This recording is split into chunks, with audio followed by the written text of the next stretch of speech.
네, 들리시나요? 네, 예, 그 단톡방에 공지방에 출애굽기 3장 1절부터 10절까지 올려놨습니다. 같이 교독 한번 하고 시작하겠습니다. 네, 다 찾으셨나요? 네, 3장 1절부터 10절까지입니다. 출애굽기 3장 1절부터 10절까지요. 읽겠습니다. 모세가 그 장인 미디안 제사장 이드로의 양무리를 치더니 그 무리를 광야 서편으로 인도하여 하나님의 산 호렙에 이르매 자가 들기나무 불꽃 보니 떨기나무에 불이 붙었으나 사라지지 아니하는지라. 이에 가로되 내가 돌이켜 가서 이 큰 광경을 보리라. 떨기나무가 어찌하여 타지 아니하는고 하는 동시에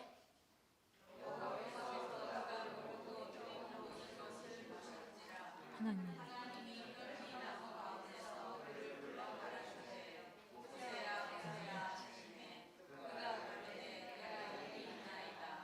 하나님이 가라사대 이리로 가까이 하지 말라. 너의 선 곳은 거룩한 땅이니 내 발에서 신을 벗으라.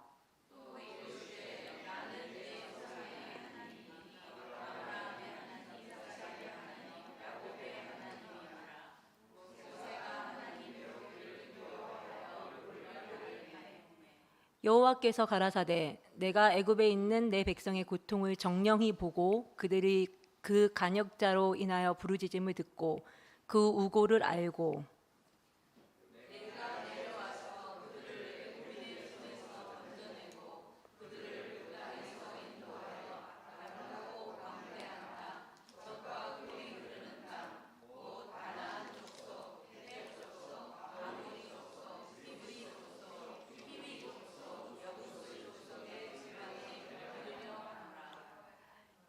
이제 이스라엘 자손의 부르짖음이 내게 달하고 애굽 사람이 그들을 괴롭게 하는 학대도 내가 보았으니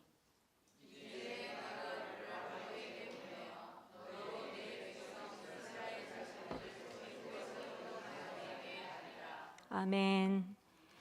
네, 지난 시간에 이제 저희는 다 같이 태어나자마자 죽을 운명에서 건져져서 애굽 공주의 아들로 40년을 살았던 모세를 만났습니다. 40살에 살인자가 돼서 살인자이자 도망자가 된 모세를 이제 따라서 지금 출애굽기 3장으로 저희가 이제 오늘 왔는데 저는 출애굽기 3장 보면서 하나님이 모세를 어떻게 바라보고 계시나, 하나님의 시선은 어디로 향하고 있나 하는 질문이 생겼어요. 그래서 이제 그 질문을 따라서 오늘 이렇게 여기까지 왔거든요. 그래서 그 하나님이 보시는 모세는 도망자더라고요. 도망자. 그 도망자 모세가 장인 이드로의 양을 치며 아무것도 아닌 사람으로 광야에서 40년을 보냈습니다. 그러니까 왕자로 40년, 광야에서 양치기로 40년, 그리고 그 이후에 40년은 하나님을 대신해서 이스라엘 백성들을 인도하는 사람으로 살거든요. 그래서 처음에 이게 보인 게 40년이에요. 40년. 그럼 40년은 왜 이렇게 물론 아무 의미가 없지 않을 것 같더라고요. 40년, 40년, 40년. 그 40이라는 숫자가 제가 알고 있을 때는 고난의 숫자다 이렇게 알고 있었거든요. 근데 이번에 이렇게 깊이 살펴보니까 이 숫자가 노아의 홍수도 40주야로 비가 내렸고 모세가 산 위에서 40주야를 기다려서 십계명을 받았고 이스라엘 백성의 광야가 40년이었고 예수님이 40일 금식 기도를 하셨더라고요. 그리고 부활 후 40일 동안 자신을 보이셨어요. 그러면 이게 고난으로 그냥 지나가는 숫자는 아닐 것 같다라는 생각이 들어서 보니까 단순한 고난이 아니고 하나님께서 새로운 장을 여시기 위해서 우리를 만드시는 어떻게 보면 거룩한 준비 기간이라고 볼 수 있더라고요. 우리 인생도 다 그런 시간이 있었던 것 같아요. 이 40년을 거쳐서 하나님이 원하시는 곳으로 우리가 이동을 했더라고요. 저는 그래서 그 사실을 알게 되니까 이 40년이 고난으로 그냥 괴로워 이렇게 하고 넘어가기 아까운 시간이구나 이 생각이 이렇게 들었어요. 오히려 어떤 새로운 장을 여실까를 기대하면서 갈 수 있는 시간일 수도 있겠구나 이런 생각이 들었고, 제 인생에 찾아왔던 그 고난들, 많은 고난들도 제가 거기에서 그 고난에서 도대체 나한테 왜 이런 일이 일어나지? 여기에 집중했더라면 아마 제가 지금처럼 이렇게 행복하게 살지는 못했을 것 같아요. 근데 그 뭐 한 가지 사실만 얘기해 보자면, 그 제가 최근에 제일 괴로웠던 때로 돌아가 보자면 김 목사님이 말씀을 하시다가 대구를 떠나서 캐나다로 다시 가시게 됐거든요. 저는 할 수 있는 게 우는 것밖에 없더라고요. 그러니까 울려고 우는 게 아니고 그냥 저절로 눈물이 나왔어요. 그래서 정말 이렇게 울어도 눈물이 마르질 않네 할 만큼 울었던 것 같아요. 걸으면서 울고 수업하다가 울고 쉬는 시간에 울고 그렇게 계속 울었는데, 목사님 말씀을 대구에 오셔서 시작하시고 제가 할 수 있는 일이 별로 없어서 그냥 맨 앞자리에 앉아서 말씀 열심히 듣고 간증하는 거를 제가 할 수 있는 일이니까 그 일을 열심히 했거든요. 근데 저희 어떤 이유인지 제가 다 알 수 없는 이유로 결국은 이제 제 인생의 절반 이상을 함께 했던 교회가 제 안에서 산산이 부서졌어요. 그래서 갈 곳이 없어졌어요. 결국은 제가 절망할 수밖에 없는 시간을 보내게 되었거든요. 근데 그 자리에서 다 망가진 그 폐허에서 우리를 부르시는 하나님의 음성을 듣고 다 여기까지 오셨잖아요. 그 자리에서 하나님의 미세한 음성을 듣게 됐거든요. 그래서 저도 여러분과 같이 떨리는 마음으로 한 걸음 한 걸음 이게 맞나? 이것인가 저것인가 하면서 정말 알 수 없는 길을 이끄시는 손에 붙잡혀서 한 걸음 한 걸음 여기까지 오게 되었습니다. 지금 돌아보니까 그때 제가 오른쪽 머리가 하얗게 새었었거든요. 그러니까 흰 머리가 갑자기 너무 많이 생겨서 아직도 오른쪽 머리가 하얀데, 그 머리가 하얗게 새도록 깜깜했던 그 시간들이 결국은 제가 잡고 있었던, 제가 생각했던 교회를 다 산산이 부수고 하나님이 시작하시는 하나님의 새로운 장을 여는 그런 시간들이었던 거죠. 그래서 그 괴로웠던 시간들이 다 끝나고 제가 이게 다시 시작해 보니까 그 시간이 다 비옥한 밑거름이 되는 거예요.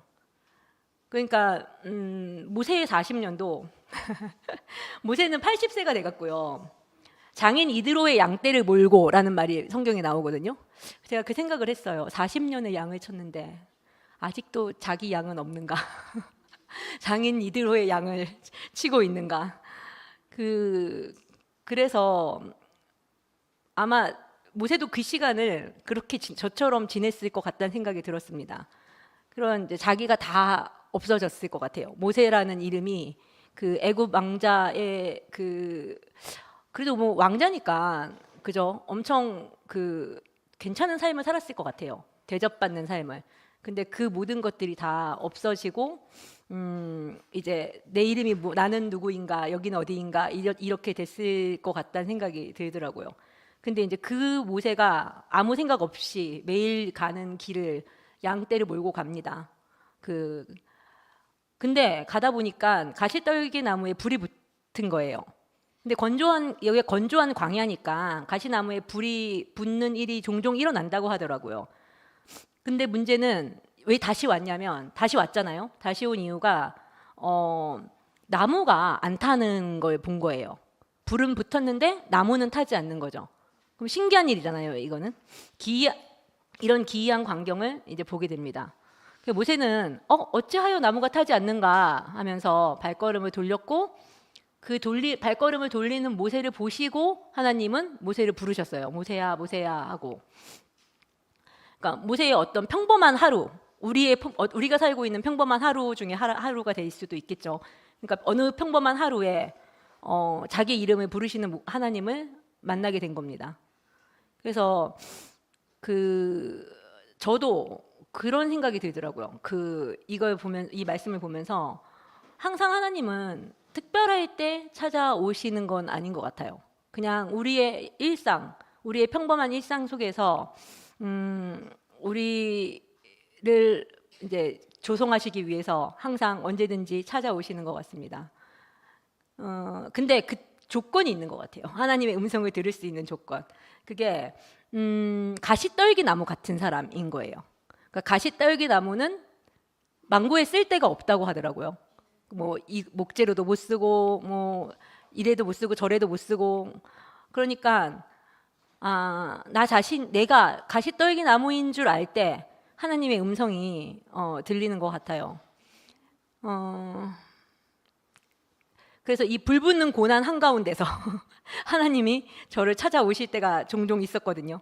그래서 그때마다 저는 하나님 손잡고 다른 길로 항상 이렇게 끌려갔던 것 같습니다. 근데 제가 서울이 고향이고 대구는 뉴스에서 가끔씩 왜 여름에 오늘도 대구는 몇 도를 기록했습니다 하는 소식을 들을 때마다 대구는 사람이 살 곳이 못 되는구나 이렇게 생각을 하던 곳이었거든요. 근데 어느 날 보니까 제가 이렇게 저를 찾아오신 하나님을 만나서 대구에 와 있더라고요. 그랬는데 또 지금 이제 돌아보니까 제가 태어나서 서울에서 살았던 시간보다 대구에 와서 살았는 시간이 훨씬 더 많아졌어요. 그렇게 이렇게 언제 찾아오실지 모르는 하나님을 제가 이렇게 기다리는 것도 굉장히 참 이렇게 즐거운 일이다. 매일매일 일상에서 나의 일상에 언제 하나님이 나를 부르실지 이렇게 기다리는 일도 두근두근하는 일이다. 이런 생각이 이렇게 들었습니다. 여기 보면 가시떨기 나무가 왜 타지 않았다고 했잖아요. 그게 제가 이렇게 공부해 보니까 그 불길 고난 속에서도 하나님이 당신의 사람을 지키신다는 거라는 거예요. 그래서 이게 너무 이렇게 저한테 감사하게 와닿았습니다. 그러니까 고난은 언제든지 우리를 찾아올 수 있고 가시떨기 나무에는 불이 언제든지 붙을 수 있지만 하나님이 당신이 손잡은 사람을 그 불길 가운데서도 타지 않게 지키신다는 것이 참 우리 인생을 너무 평안하게 하고 공고하게 하는구나. 그러니까 이렇게 튼튼하게 하는구나. 그 생각이 들어서 참 하나님 백성으로 살기 너무 잘했다. 이 생각이 이렇게 깊이 들었습니다. 하나님이 말씀하십니다. 네가 선 곳은 거룩한 땅이니 네 발에서 신을 벗으라. 불러놓고는 또 오지 말래요. 모세야 불러놓고는 가려고 하니까 오지 말고 거기 서라는 거예요. 그리고 거룩한 땅이니까 신을 벗으라고 명하십니다. 광야에서 어느 부분이 거룩한 땅일까요? 그래서 여기서 그거를 생각해 봤어요. 도대체 어디가 거룩한 땅이길래 뭐 거룩한 땅이라고 이렇게 금그어 놨나? 이런 생각이 들었어요. 근데 가만히 생각해 보면 광야는 흔하고 가시떨기 나무도 흔한 나무일 뿐이지만 하나님이 임하셨으니까 거룩한 땅이 된 겁니다. 그러니까 장소의 문제가 아니고 하나님이 임하시면 그곳이 바로 거룩한 땅이 된다는 것을 제가 알게 됐고, 신은 또 왜 벗으라고 하시는 걸까? 그러니까 신발에는 세상의 때가나 먼지가 이제 잔뜩 묻잖아요. 뭐가 세상의 때나 먼지일까 생각해봤습니다. 그러니까 보니까 하나님께로 갈 때 항상 걸리적거리는 건 나의 어떠함이더라고요. 나의 어떠함, 나의 생각, 나의 입장, 나의 취향, 나의 주장 이런 것들이 제가 잔뜩 움켜쥐고 절대로 하나님한테 못 가더라고요. 이 신을 벗고 나서야 이제 하나님께 갈 수 있는 거죠. 그리고 신이 이때 이 시대에는 신이 자유자나 주인만 신을 수 있었던 거라 하더라고요.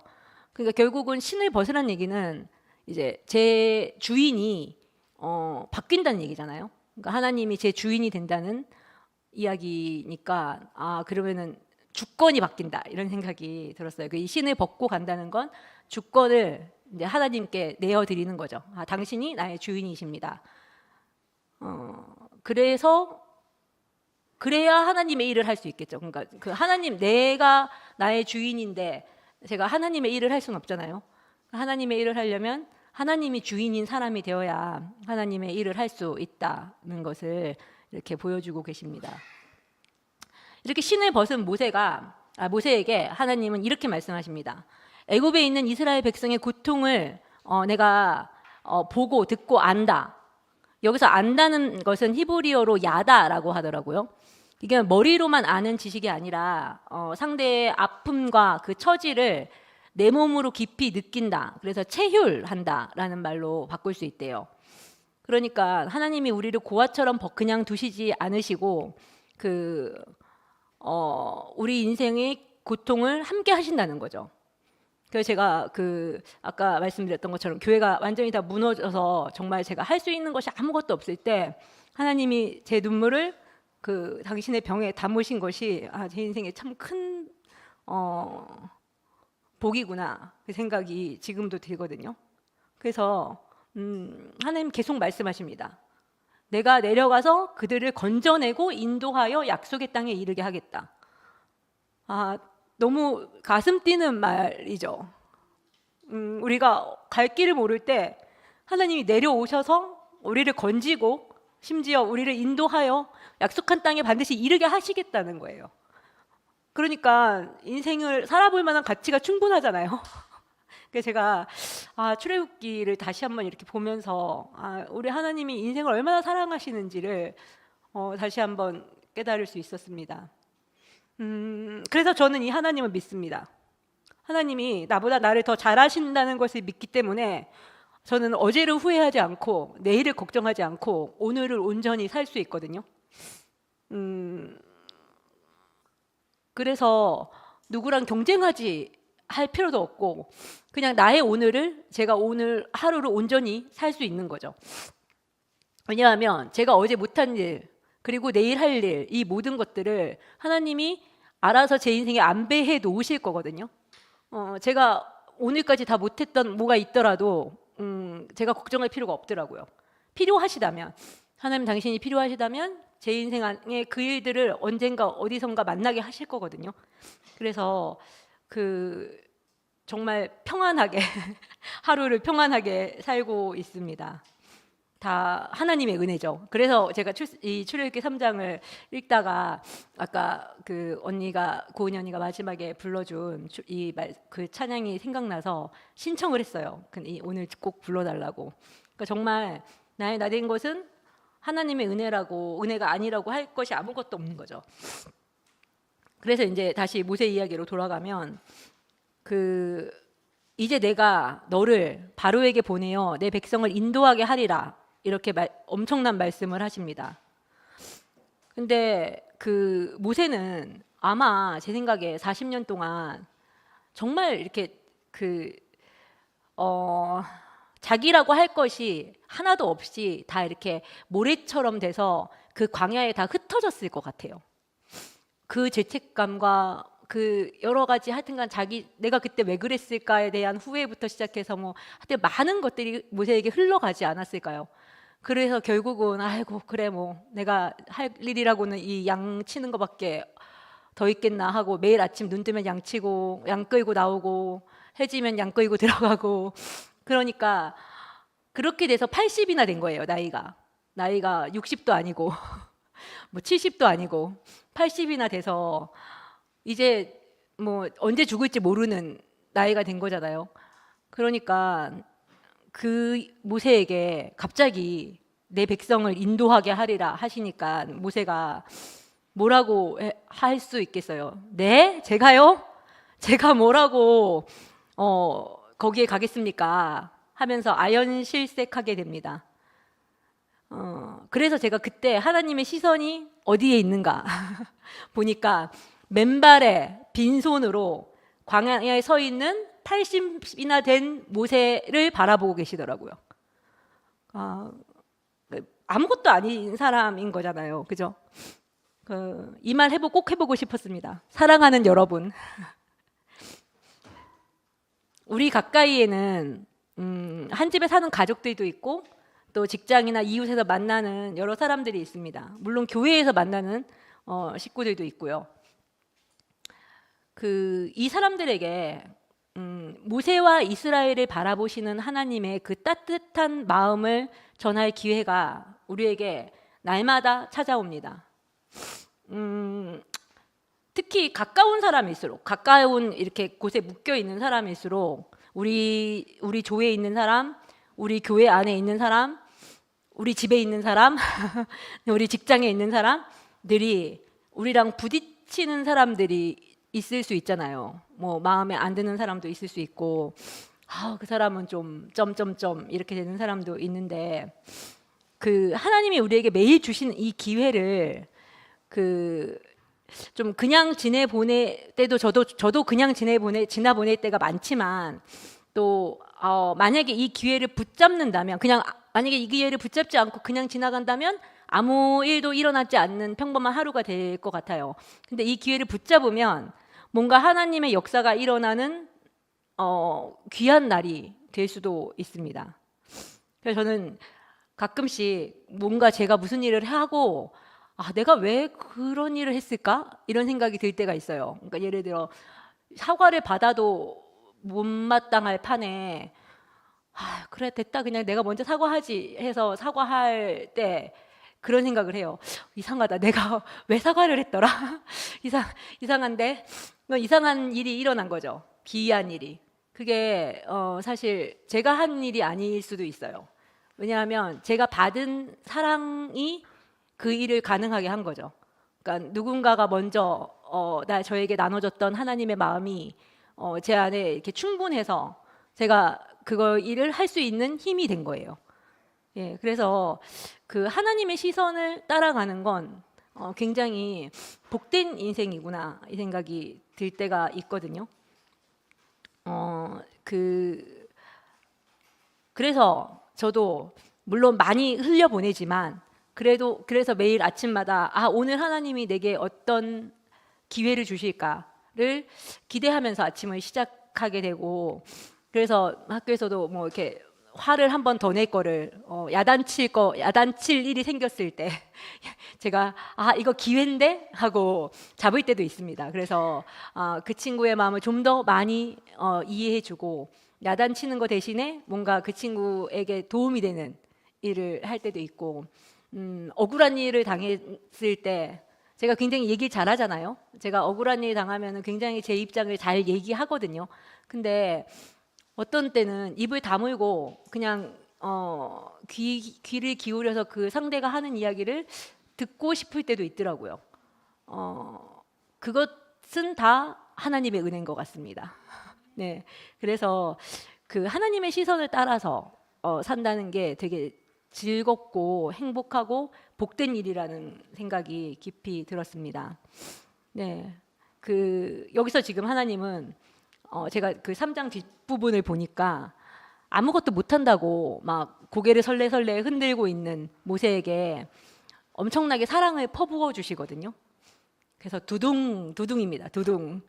어떤 사랑을 하나님이 모세와 이스라엘에게 퍼부어 주시는지는 다음 주 수요일에 계속됩니다. 네.